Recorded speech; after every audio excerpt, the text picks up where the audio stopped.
Hanya orang yang beriman dan amal solehnya banyak. Makanya tolong dibaca Al-Quran surat Al-An'am ayat yang ke-158.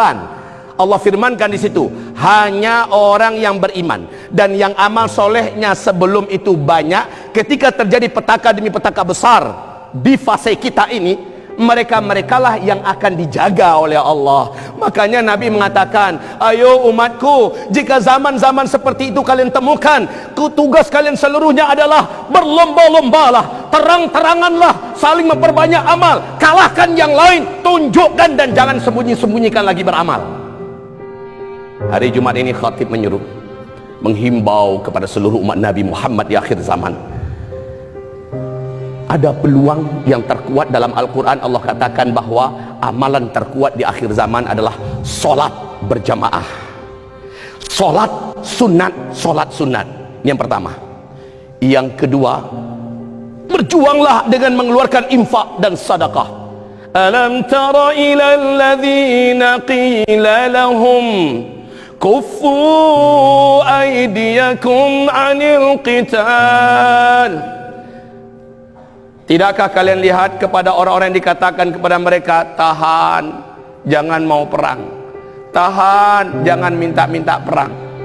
Wa aqimus shalah wa atuz zakah. Ini perintah Allah. Allahu Akbar. Tetaplah setia kamu mendirikan salat berjamaah, kejarlah salat kamu, salat sunat qabliyah dan ba'diyah, kerjakanlah tahajud demi tahajud, duha dan duha. Setialah dengan itu. Wa atuz zakah, berkorbanlah kamu dengan harta kamu, berinfaklah kamu dan bersedekahlah kamu. Dua ini disejajarkan selalu oleh Allah.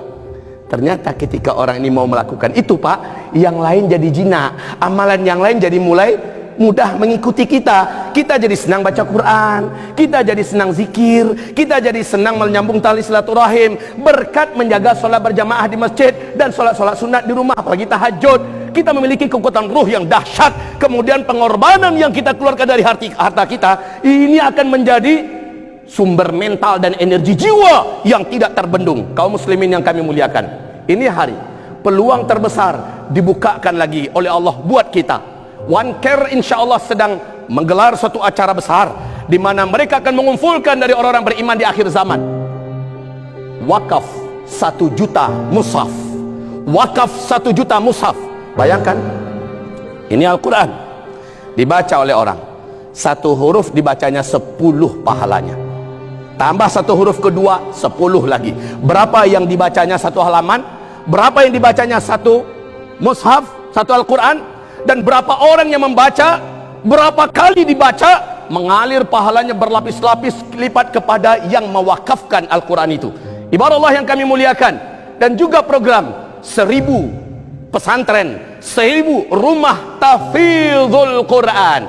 Saya merasa takjub. Allahu Akbar, ini bukan main-main. Salah satu ciri generasi kedua yang membawa masa kegemilangan dan emas dalam Islam adalah seperti ciri generasi kelima, fase kelima kata Rasulullah, yakni generasi hafiz Al-Quran.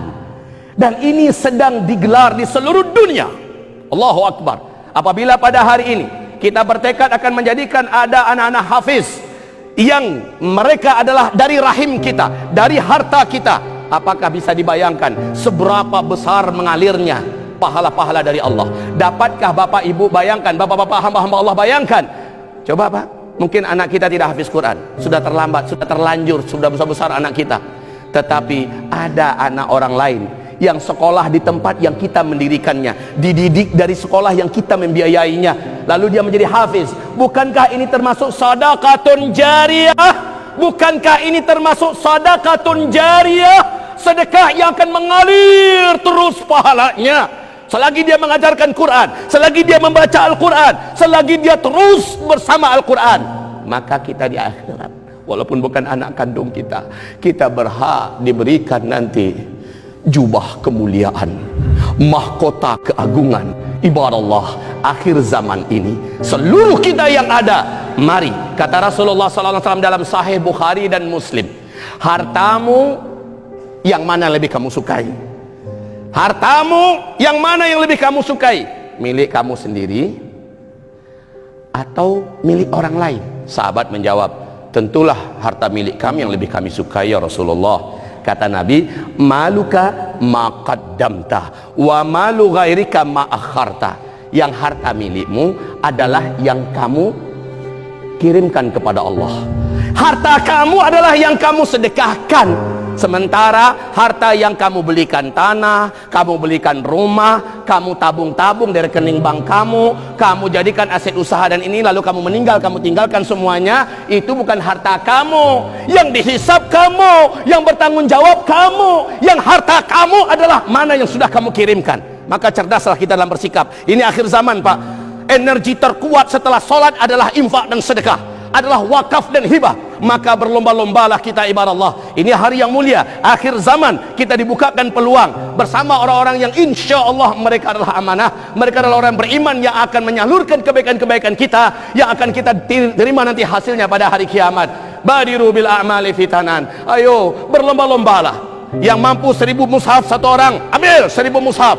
Yang mampu cuma 100 mushaf satu orang, ambil 100 mushaf. Yang mampu cuma 10 mushaf satu orang, ambil 10 mushaf. Yang mampu cuma 1 mushaf, ambil. Yang sama sekali nggak mampu, kere habis, sampaikan pada yang lain, biar yang lain yang berwakaf mengalir juga pahalanya ke dia. Tidak pernah harta yang kamu sedekahkan jadi berkurang, bal yazdad, bal yazdad, bal yazdad. 3 kali Nabi mengulangi. Orang yang mengeluarkan hartanya sedekah lillahi ta'ala, harta itu akan bertambah. Ini bukan matematika dunia, Pak. Matematika dunia 10 dikurang 1 berkurang, hasilnya adalah 9. Tapi matematika agama, matematika langit, bal yazdad, tapi terus bertambah. 10 disedekahkan 1, yang 1 ini kata Allah akan Allah kembalikan 10 lagi. 10 yang Allah kembalikan ditambah tadi yang sisa 9 jadi 19. Maka ini yang dimaksud Allah, mana qasamal min sadaqah. Tidak pernah berkurang harta kamu kalau kamu sedekahkan. Bal yazdad, bal yazdad, bal yazdad. Pak, sekali duduk dengan teman-teman di warung, kita mungkin mengeluarkan harta kita 200.000, kadang-kadang mungkin sampai 500.000. Karena segan dengan teman-teman, maka kita bisa berani sampai 1,5 juta, sampai 2 juta satu kali duduk. Ngisi pulsa kita tidak ragu-ragu 100.000. Bagaimana dengan Al-Quran? Apakah kita berani dengan Al-Quran 1 mushaf, 2 mushaf, 3 mushaf kalau semuanya bergerak? Apalagi ingin mendirikan rumah-rumah Al-Quran, rumah-rumah tahfiz. Maka inilah yang akan membela dan menyelamatkan kita. Maka inilah menjadi tameng terkuat di hari akhir ini. Ketika fitnah-fitnah melanda, orang-orang yang kuat infaknya, kuat sedekahnya, mereka akan menemukan keajaiban demi keajaiban. Kok saya selamat ya, orang lain pada dapat bencana, orang lain dapat musibah, saya selamat. Jangan lupa ternyata amalannya pelindungnya. Amalan terkuat di akhir zaman adalah sholat dan sedekah.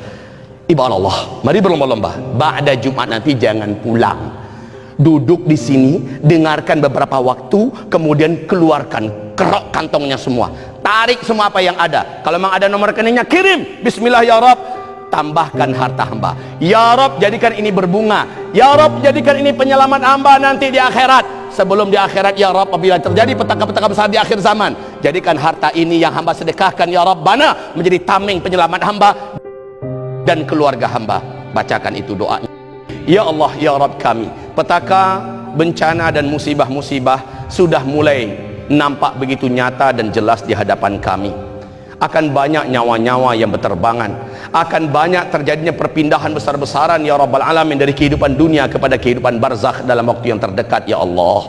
Ya Rahman ya Rahim, sungguh kami gamang, ngeri melihat masa depan kami, tetapi kami berpasrah diri kepadamu. Ya Rahman, janganlah engkau biarkan kami menjadi salah satu